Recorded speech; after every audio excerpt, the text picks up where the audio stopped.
Breaking చూస్తున్న మెదక్ జిల్లా హవేలీ ఘనపూర్లో మండలం ఔరంగాబాద్ తొండలో దారుణం చోటు చేసుకుంది. రైతు భరోసా డబ్బులు ఇవ్వలేదని, తండ్రి పేరు మీద ఉన్న భూమి తన పేరు మీద చేయించలేదని కన్న కొడుకే తండ్రి నాలుకను తెక్కొచ్చాడు. భానుతో కిరియాకు రైతు భరోసా కింద ఎకరాకు 6,000 రూపాయల చొప్పున అతని ఖాతాలో 9,000 రూపాయలు జమయ్యాయి కుటుంబ సభ్యులు తెలిపారు. ఇక చిన్న కుమారుడు సంతోష్ రైతు భరోసా డబ్బులు ఇవ్వాలని తండ్రి కిరియను కోరగా వైద్యానికి 5,000 రూపాయలు ఖర్చయ్యాయని, మిగతా 4,000 రూపాయలు తీసుకోవాలని తండ్రి చెప్పినా వినకుండా కొడవలతో తండ్రి నాలుకను కోసాడని వివరించారు. దీంతో తండ్రి రక్తస్రావం కాగా ఆయన్ను ప్రభుత్వ ఆసుపత్రికి తరలించగా 4 కుట్లు వేశారని పోలీసులు తెలిపారు. నిందితుడిని హవేలీ ఘనపూర్ పోలీస్ స్టేషన్కు తరలించి కేసు నమోదు చేసినట్లు ఎస్ఐ తెలిపారు.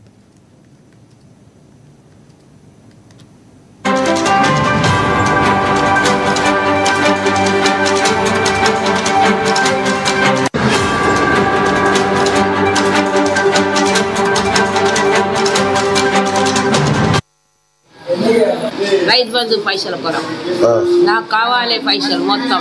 మేము అలాగున్నాం సారు, అలాగున్నారా? షుగర్ వచ్చింది, అది వచ్చింది, ఏళ్ళు కూడా కొప్పించినాం.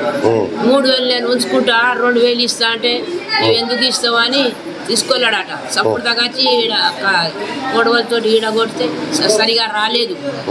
సరిగా రాకపోతే గిట్లా సిర్తా అని చెప్పి బనీను అంగి పోయింది.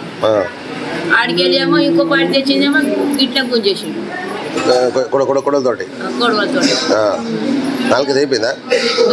నాలుగు తెగిపోయింది. మాట డాక్టర్లు ఏం చేశారు? డాక్టర్ కుట్టిరు నిన్న.